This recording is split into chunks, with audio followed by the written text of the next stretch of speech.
Brandon, week 1 of college football in the books. Chimin In is back. Chimin In is back. New location. Straight from Tuscaloosa. Same hard-hitting facts, same hard-hitting information. Isn't that right, Eric? That's right. We got an awesome guest today. I'm like ecstatic about this guest. This will be cool. I can't wait. For y'all who are not aware just yet, you will be aware on Twitter, on everything. Make sure you subscribe. Make sure you follow. And we want to thank our sponsor, Mitchell Allen Motor Company, 141 Mendel Parkway, Montgomery, Alabama, 36116. The finest pre-owned used vehicles in the business. Go see Mitchell Allen. Go see Jesse Greenberg. They're sponsoring the show. I'm riding around in a nice whip. Are you? I'm about to be. Is he hooking it up? He's hooking it up. So thank you, Mitchell Allen Motor Company. And make sure you subscribe. We've got Les Miles, the Mad Hatter, the Grass Eater himself, coming live right up pretty soon. Stay tuned. Can't wait. Can't wait. Chimin In. Hey guys. Coach, can you hear us? Nice to see you. It's good to see you. How you doing? Kind of busy, but basic stuff. Yeah. I got you. Well, the one thing that, immediately I wanted to talk to you about is these Dos Equis commercials. Are you the new most interesting man in the world? What's going on? Interessante. I love it. I have to be honest with you. I do not know exactly where those commercials go or come from, but they were fun. I mean, we had Steve Spurrier and I came in the same day, and we enjoyed it. So. That's awesome. They were during the Alabama game. I can tell you that. We all saw it during the Alabama game. You got any more coming up? Some new commercials that you just filmed or anything? Well, like that? I think Dr. Pepper has some more commercials that they are going to leave. They're going to lead with. So That's Absolutely. awesome. Well, let's get down to it's obviously the greatest season of the year. Week 1. What are your thoughts and takeaways from Week 1 of college football? I think the signature win was Auburn. Mm-hmm. I think that it puts the SEC, with besides Alabama, a marquee win against the Pac-12, and I think that's a nice start. Alabama's Alabama, and the very interesting piece there was that the head coach for Louisville said, "We can win this game," and it's kind of like whistling in the graveyard. Right. I'm not scared, and but it never benefits anybody to talk about what they're about to do if the team has any leadership and character. They're gonna come. Nobody had better talk about the Tigers before they line up against us, and nobody better talk about Alabama before they line up against them. And then, speaking of that, Miami apparently talked a little bit before the game against the LSU Tigers, and the LSU Tigers played a very strong game. Their defense is going to be the finest defense in the country, bar none. And their offense, if they can keep that running game going like that, that makes that passing game fly. I think Joe Burrow managed the situation extremely well. And I think he is a very mobile quarterback for in the pocket. I think he can make people miss, and he's strong. And if he pulls it down and has to go some, he can get you 10. So I really like LSU. Special teams, punter bangs it.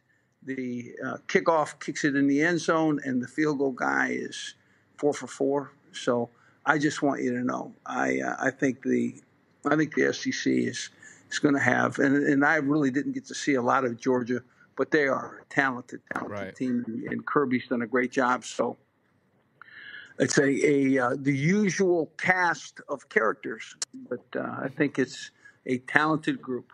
I agree. I think the one thing that stands out, and I think Eric and I were talking about, is the quarterback play in the SEC.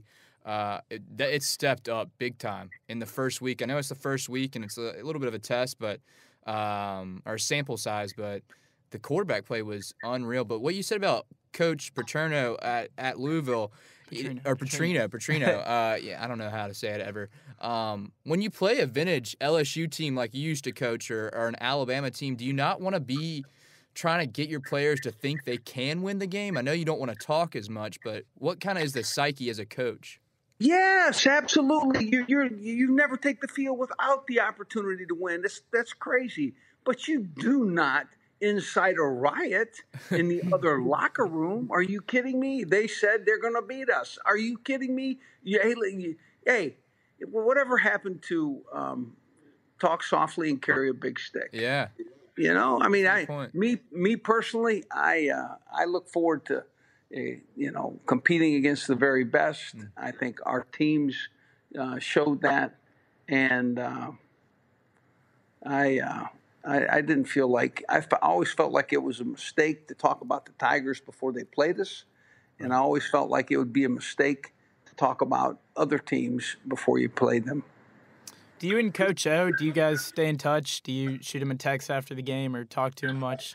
No, but I congratulated him on my podcast, the Less is More podcast. I said, hey, he put a quarterback on the field that'll make a difference. He put kicking and field goals, punting.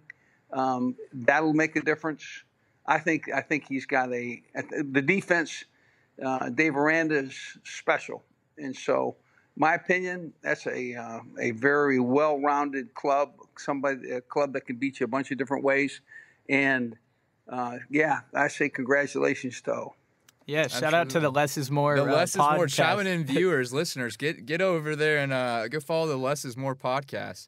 You can get it out of the Players Tribune out of New York, and you can also find it in Reddick. So you can put some you can listen. There's also an introductory to the podcast on a promo on the podcast on my Twitter. So if you guys want to find Les Miles and in my Twitter, you'll find some fun stuff, some humor, and it's family, it's fun, and it's football. So my daughter Smacker Miles is a star in that podcast. She's got a great mind. She knows football, and she's got to keep hold of it sometimes. Make sure that she doesn't just blurt out all the right answers right away. So Brandon was talking a little bit about quarterbacks in the SEC, and obviously there's been a lot of quarterback controversies around not just the SEC, but around college football. Obviously down here in Tuscaloosa, Alabama's had, I guess, a little bit of their own controversy. Just a little bit. If you were Coach Saban, or if it was you were the head coach of Alabama, how do you think you'd handle this situation? Do you redshirt Jalen? Do you make sure he doesn't play more than 4 games? How would you handle that? Well, first of all, I'd want to communicate with Jalen, and that would be, and that's something that you do in a private office meeting, and you understand that this is, we're talking about mapping out futures, and you have 2 very quality quarterbacks, and you know what, you may need both of them to win the national championship, and so. I was always under the impression that you could have 2 quarterbacks. The idea that in the national championship year, we played Ryan Perrilloux in the conference championship where we beat Tennessee. We played Ryan Perrilloux in a number of spots where we needed, a mobile quarterback. And but Matt Flynn was our leader and certainly our starter the great majority of the time, but there was always something in the game plan for Ryan Perrilloux. So, I, in my opinion, I think there's the narrative of, we have 2 quarterbacks and we're proud of both of them, and we're going to give them opportunities to play, and you just never can't tell when you're going to need them. And let's go forward. And I'm not really wanting to. I wouldn't want to talk about it any more than that either, because all it is conversation that divides the team. And you don't want to say, I don't want to have somebody say Jalen Hurts not as good as Tao. No, to be honest with you, what we've seen thus far is really talented from Tao, but you know what, you're going to need Jalen Hurts, and so I like both of them. I know that what you don't want to do is spend your week talking about a quarterback situation on your team. What you would prefer to do is study the opponent. And so what all Coach Saban's trying to get done is, okay, listen, leave us alone there, and let's go on. Now, I think he named Tao as the starter, right? He did. He's okay. Now, well, he's so the starter, but well, I just in my opinion, wonderful. It makes any difference who starts. We got two. They're talented, and we're going to play for the national championship. God willing, and we're going to have these two quarterbacks that can really carry the load for us. So whoever starts, it doesn't make any difference to me. Now, let me alone and let me go to my game plan. Let me start studying the opponent. And I think that's what Nick's saying. Coach, what do you now that we're talking about Jalen and Tua and all them, the whole situation over there? The big thing is that transfer rule with the 4 games. What do you think about that from an NCAA perspective, where they can play the 4 games and sit the rest of the time and then transfer? Do you think that's a positive or a negative for the college athlete? Well, I think it gives them more options. I think it's obviously a positive for the college athlete. I think recognizing the issues for that quarterback and making sure that he feels part and that this thing is. I mean, me personally, I want to win this national championship this next year. Right. I mean, I want to go to the playoffs with 2 great quarterbacks, and wow, what a great team that is. They win the national championship. Maybe Jalen starts the first game, maybe Tao the second and the third game. Tao, and then maybe Jalen comes in for a key drive and wins the game. There's plenty of.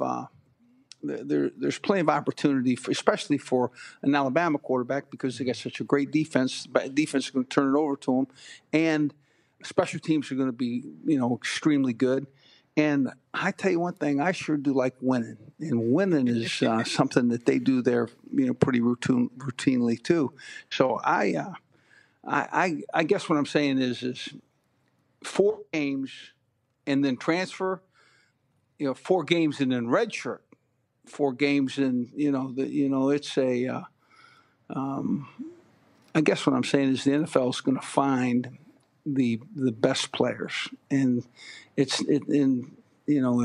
the worry is I won't have the ability to demonstrate my skill to the NFL.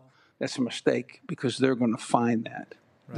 They're going to take you out, and they're going to work you out, and they're going to take some of those Alabama wide receivers, and they'll have you throw balls, and they're going to look at your motion, and they're going to see all the things that they need to see, and they can see it really in a short amount of time. Right. So I do recognize if there's a time where the team, your classmates, your teammates, the guys that you showed up in Alabama with, if in fact they don't need you, then okay, 4 games and transfer. I think that's certainly something that but if you committed to be a part of that team, and you have teammates that you love and that you care about, and they're going to be lifelong friends, then how do you 4 and go? Unless it's a mutually agreed on, and everybody's comfortable with that, then I'm for it too. Right. But I'm the guy that believes in team, and that team stays intact, and it's a you're gonna enjoy the fruits of your labor, and certainly with two quarterbacks, let's win a couple national championships and let's not worry about it, and let's let everybody else recruit the other quarterbacks, and let's keep Jalen and Tao right there. Right. Coach, I've got a funny story for you. So when I was a senior in high school, Austin Thomas reached out to me and asked me to come be a recruiting specialist for LSU. I always knew I wanted to be in recruiting and work in that field.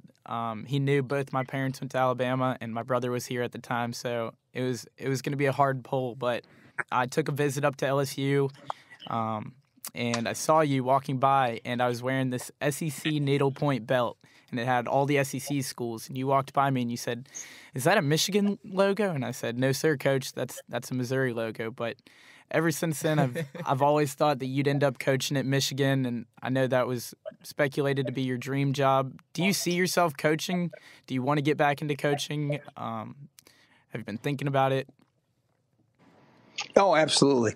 I've never not thought about it. I constantly wake up early, and I've had years of a schedule that I controlled, and I'm a morning person, and so I hit it early, and I stay in there till 10 or so at night, maybe 11, and my body's used to that grind, and the enjoyment of that grind is something that that I've always had. So somebody said that you needed 10,000 hours to be an expert at something.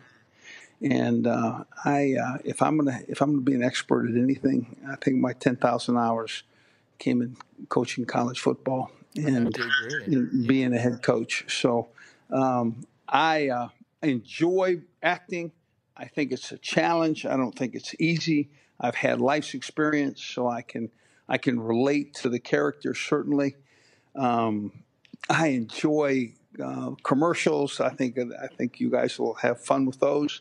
But the most important job that I ever had and that I ever did was being the head football coach and really hiring a great staff and taking care of them and their families, and bringing that young man from a city someplace away into our campus and get his feet on the ground and make sure that he can study and do the things that he wants to do to have success, and then play championship football. It's the most important job, because it's important at a college age that those guys have success. When you look back on your time, you were saying, man, that college time was so productive, and there's so many great friends, and I got my degree, and I played championship style football, and hard work begats success. And I'm just telling you, I miss it, and I enjoy it, and I will always be a part. I have two sons that are. One is playing at Texas A&M with Jimbo Fisher, and the other's at North Carolina with Larry Fedora. Right. And I will split my time between the two, and it'll be fun. One's a freshman at College Station, and they play Clemson this week. And Big game. Yeah, it's going to be a big one. And Ben will be fighting to get on the field.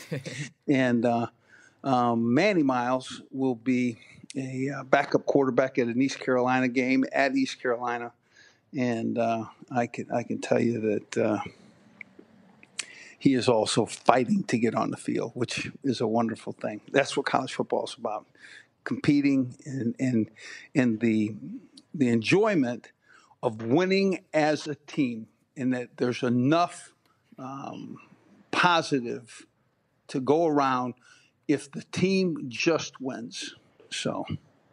Well, Coach, everyone misses you in college football. It's obviously not the same. It's not a personality like you, and obviously you see that in your acting career. I think there's some spots that might need you, Coach. I don't even want to throw some names out there, but there might be a little bit of a mess in Ann Arbor, but that's neither here nor there. I want to ask you about Coach Fisher. You do have a son there. What do you think about him at Texas A&M? You think he's going to do a great job? I mean, heck of a recruiter. Yeah, I think Jimbo is I think it was a great hire. I think that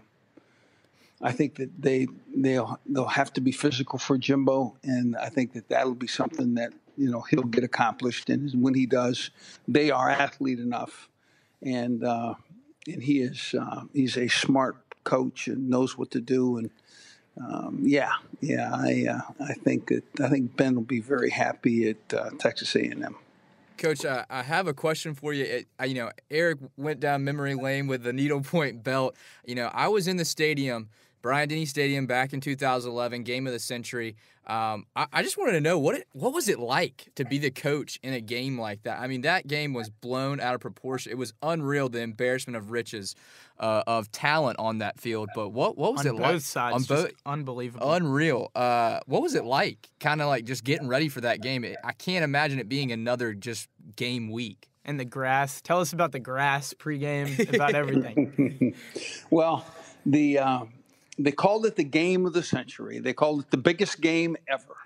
And the only thing I can tell you is that there was two teams fought like hell. And at the end, we went to overtime, and we had a back that could have run in the end zone. He just stepped out of bounds a little bit, so we had to kick a 3 to win. And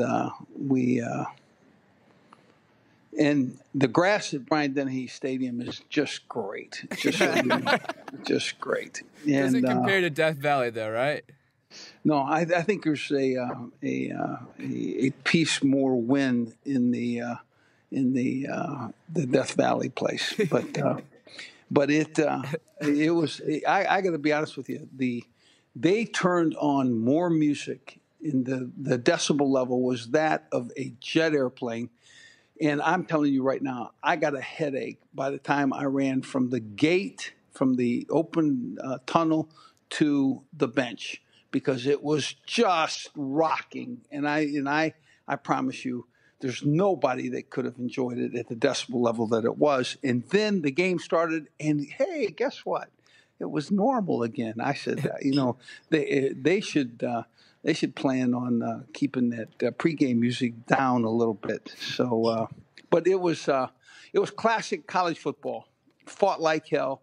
How about a 72-yard punt, backed up, and we needed a big play, and Brad Wing pounds a punt. I mean, who would have thought that a 72-yard punt was going to go over the head of the Alabama return man, and we were going, exactly. We were going to cover that ball on the other side of the 50, and play defense extremely well from there. So no, it was a big game. It was a lot of fun.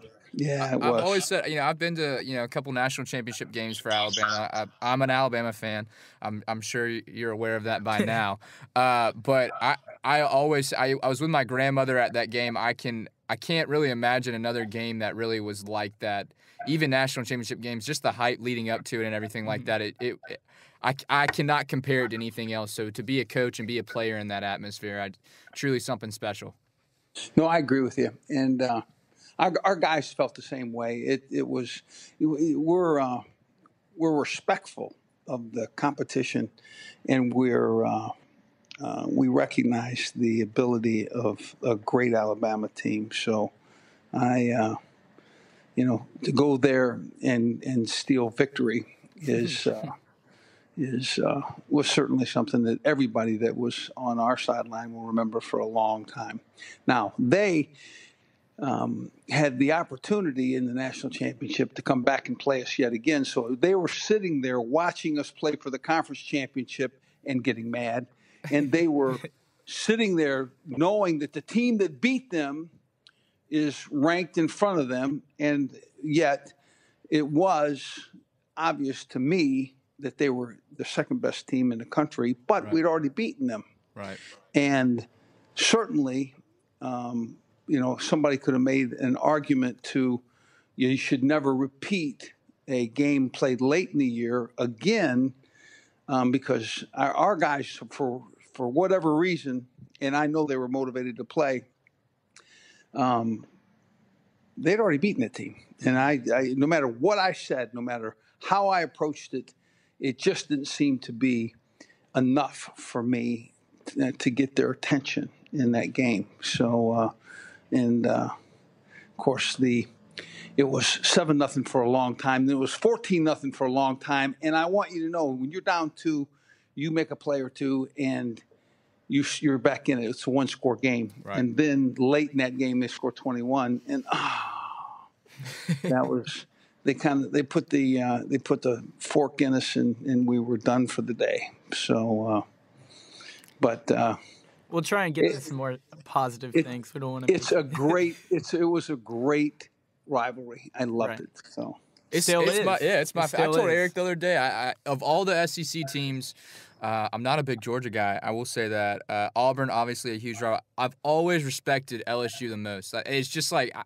It's the best brand of football to me when it comes down to it. LSU and Alabama, it's just two similar styles, and it's let me put it up the A gap, the B. Let me just shoot the gaps, run it down your throat, and see what happens. And just big physical men. So I've always loved Alabama LSU. Yeah, I agree. And as someone who's followed so many recruiting battles like myself, and I think there's so many players that are on each side that have been recruited by both schools, and off of that, are there any players, I guess, in recruiting memories that you have that stick out in your mind on whether they're on LSU now, or I guess there's Dylan Moses? Just which recruiting memories do you have that stick out to you?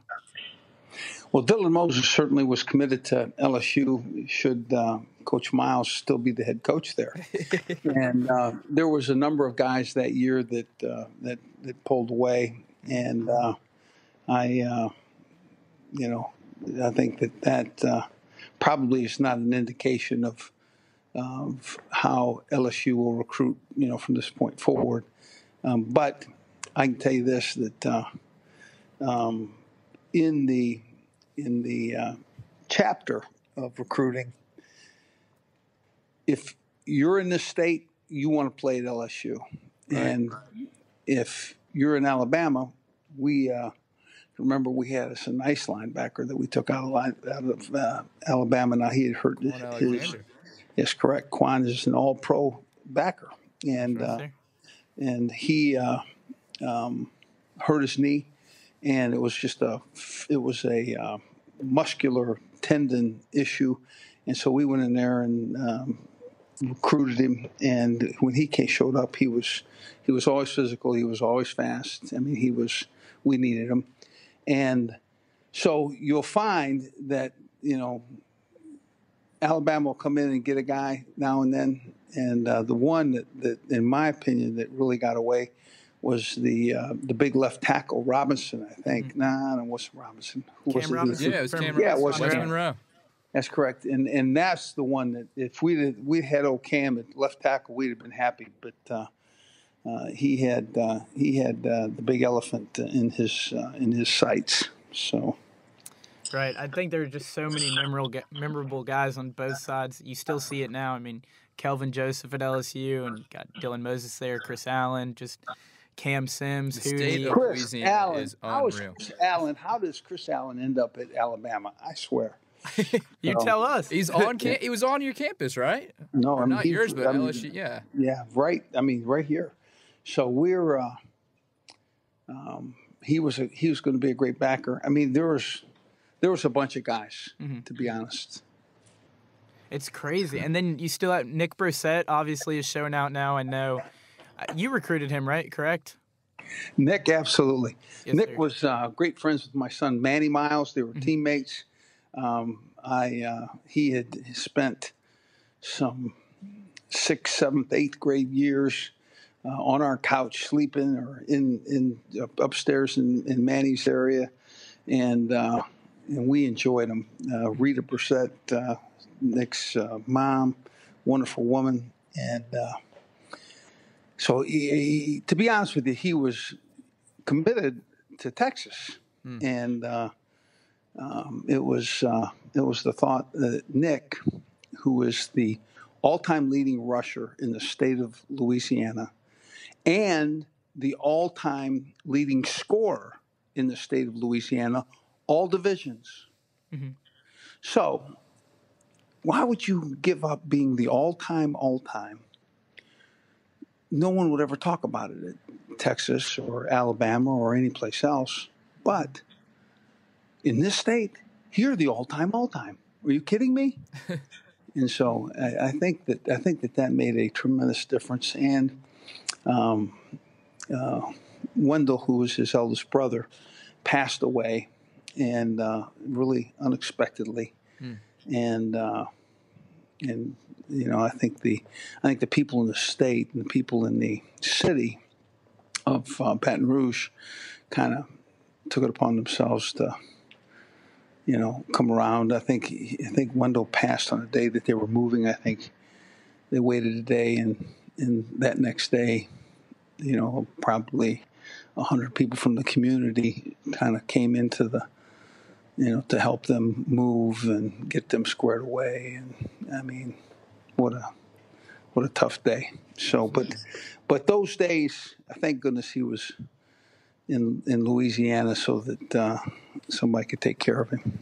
Right. Coach, with Chimin In, I got to tell you, we talked on the phone. We try to get to let the viewer, the listener, kind of get to know who you are, who Coach Les Miles is, who these players are from a different side, not on the field. I just wanted to know, in your illustrious career as a coach, is there something that sticks out, as a funny moment, just something that was just immediately comes to mind, just something that you sit back and at the end of the day and just still laugh about?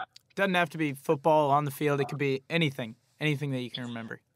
Well, there's a number of those stories. I mean, there's stories from when you were a high school player, when you were a college player, when you were your first assistant coach's job, right on through. There's all kinds of those. I'll share one with you. We had a young man that was a fullback. He was a big, strong, capable fullback, and we were trying to show him exactly how to do this thing. And certainly we were, we weren't going full speed. And we had a scout team guy come across the line of scrimmage, and we were teaching the angle. And our fullback came in there and just killed him. Just killed him dead. And I went, what did you do that? It was like we'd paused to teach him, and he, went. I mean, everybody else kind of just went at a slow pace. I never in my life expected that to happen. And I want you to know, I laughed to myself after that practice, and in any number of times when I just think about, he said, I learned best at high speed. and so, but he dang near took our boy Rocky out. So, wow. It was I guess it was a coach's moment. So that's a good one. Coach, I want to know if you have any predictions on the college football playoff. Who you got in your four teams? Well, I like certainly the SEC's cheating, right? Okay, you're gonna have Georgia, you're gonna have Alabama, you're gonna have Auburn. If LSU keeps playing good standard, hard fought, the LSU could get in it, and that's just. I mean, we just played the Pac-10, big time number, the nationally ranked Pac-10 team, and beat them. Okay, so what that does is it takes, I think we were undefeated in the weekend, if I'm not mistaken. So Tennessee. We make a big. Tennessee was the lone mark on the league. Yeah, the Tennessee clubs better get it going. So, but the truth is the focus is back on the SEC. Everybody in the country tries to say, "Hey, listen, they're not the best league. We certainly are." And you know what? It just really doesn't seem to play out that way. Mm-hmm. So, I guess what I'm saying is I defend the fact that I picked the SEC teams in the playoffs. I got you. So, Awesome. Well, before you go, can we get you saying "Go Tigers" and like an L's up, just to take a little video of you? there'll be no video. There'll be no video. video. The heck no. I'm wearing a dark T-shirt. I am not. Come on, just I am a not face shot. video. No, we are not doing video. Okay. Coach, I have to say I really appreciate this. I know Eric and I do. Yeah, this has been awesome. I was a huge fan of yours when you were at LSU. I've always respected you and thought a lot of you. I have to thank my friend Tim Lee for setting this up, and I want to commend you on the introduction to the Louisiana Sports Hall of Fame. I think congratulations. it's That's you awesome. one and Peyton two, correct? I think that's the order I'm going with, right? Well, I'll put it this way: I will take a good seat behind Peyton and enjoy listening to his. Because I can tell you what, everything that he did in his career, he did for the betterment of college, betterment of pro football. I mean, I look up to that family tremendously. So I'd be very comfortable sitting well behind him. I'm sure he feels the same. So, Well, thank Coach, you. if every college football coach could be like you, college football would be in a better place. But thank you so much for your time. This is awesome. We appreciate you chiming in, and you've been so gracious with your time. So, My pleasure, guys. We look Hey, forward to seeing you on the field next year. Yeah. Hey, check out my podcast. Yeah, everybody, make sure everybody you go check got out to. the Less is More podcast with the Players Tribune. Hopefully, I think it's a good podcast, but hopefully I'm gonna get to see this man coaching again soon. So, Well, that's certainly the plan. Let's make it happen. Coach, you have a good rest of Awesome. your day. Thank you so much, Thank Coach. you Okay, so guys. much. See ya. See ya. Eric, that was something else. That was Wow. I mean, it was kind of a. I don't get starstruck a lot when it comes to these guys because we've hung out with a lot of these guys and everything. But Coach Miles is just like But you get starstruck that you know you're about to talk to him, but at the same time you're like, wow, if there's really someone who's like a real guy, like just a human being. we were just kicking that's it. him. We were kicking it. I mean, his ear looks good. That's what we got to see most of the FaceTime. He but- definitely wants to be coaching again. I think we both knew that. Yeah. And you look at Kansas. They lose to Nicholls State week 1. I mean, who knows if he'd take that job, but I know. there's got to be a college football program out there that would want a national champion winning Louisiana roots. You know, I mean, I'm going to tell you what. He mentioned a couple of names. He's got a couple of sons at a couple different places, most notably Texas A&M. He already thinks Fisher's going to do a good job. I think Fisher will have that program doing pretty well. I think you do as well. But the other one's at North Carolina, and Larry Fedora is not on the coolest of seats. He's on a hot seat over does there. he have another son at East Carolina? Is that what I think he's playing. North Carolina might be playing East Carolina this week. I think Okay. that's what's going on there. Okay. I'm not sure, but he mentioned that. I've already said Ann Arbor is a mess. Jim Harbaugh will not conform to modern football and college football.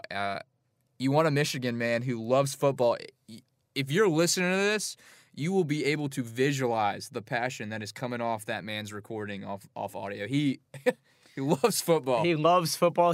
Oh my God, we'd ask him the question. I expect generally most people give you a 20-second answer. I mean, he took it 10 different ways, and it is Tua, correct? It is too, and not what a towel. Tao. It's Tao. fine. It's fine. Hey, Coach Miles, I love That's a you. I raging respect Cajun. That's a it. Cajun right That there. doesn't matter at all. He's very complimentary of Coach O. He does like what's going They on don't there. talk. I guess it makes sense that they don't really talk. I thought it was a great question. I thought they would talk a little bit more, but And Dylan Moses would have still been at LSU. you heard that. You did hear. And how does Chris Allen out of the the lab school? Yeah. Right on campus. On campus in Baton Rouge, go to Alabama. He knows that he would not be here at Alabama if Coach Miles was still at LSU. It is what it is down there. I think this man's going to be coaching. He is the most interesting man in the world to me at this point. Some insane commercials. But, a Michigan man, he has a lot of respect, a lot of love for the SEC. You ask him who's going to be in the college football playoff, he goes, Alabama, Georgia, LSU. We just took down Auburn. I don't think he really gave us a prediction. He didn't, but the man loves the SEC. It's week 1. It's fine. The predictions don't really mean anything anyways. But it looks like he might have been in his pajamas. It's 4 o'clock there. No video. Yeah, he only showed us his ear most of the time. No video. But he looks great. He Looks does like look good. he could be on a field. He's got so much enthusiasm. He just coaches and acts a different way than anybody. You can tell he's a player's coach. He is. Who do you think that fullback was? J.C. Copeland. Yeah? Look him up. That's my guess. That's he your said something guess? about Rocky, but J.C. Copeland, this is a kid from Georgia that I don't think he's in the league anymore. He tried to make an NFL roster. Was it Tammy who was a fullback there too? Who? Jacob Tammy? Was Tammy a fullback there? I don't know. We'll have to figure We're that going to out. have to But figure that out, but I'm sure some of you LSU fans might have heard some of these stories, and you can let us know. But we hope you guys enjoyed it. We're back. Sorry it took us so long to get back up and running, but I can't gonna lie. have some quality I can't stuff lie. come. Talking to him about the game of the century was like, it was very cool. it was a dream come true. I mean, how old were you when that happened? Let's see, it was 2011, Yeah. 7 years ago. We little 12 boy. years old. Yeah. I remember Very young. I remember where I was in the stadium. It was I think LeBron James was there. Like it was Derek Jeter, I think. A-Rod. I don't know. unreal. But We are back. Anyways, Chimin we're In's back. back. LSU, baby, the boot. All about that boot. We're from Louisiana. Coach Miles, this was amazing. You're going to want to check this out. Don't forget to subscribe, follow, like our channel on YouTube, our Everything. Twitter, Instagram, Facebook. Make sure you subscribe. And again, thank you to Coach Les Miles. Thank you to Mitchell Allen Motor Company helping us put this on. And make sure you follow the Less is More podcast. Let's do it. Chiming in, Signing off. chiming out.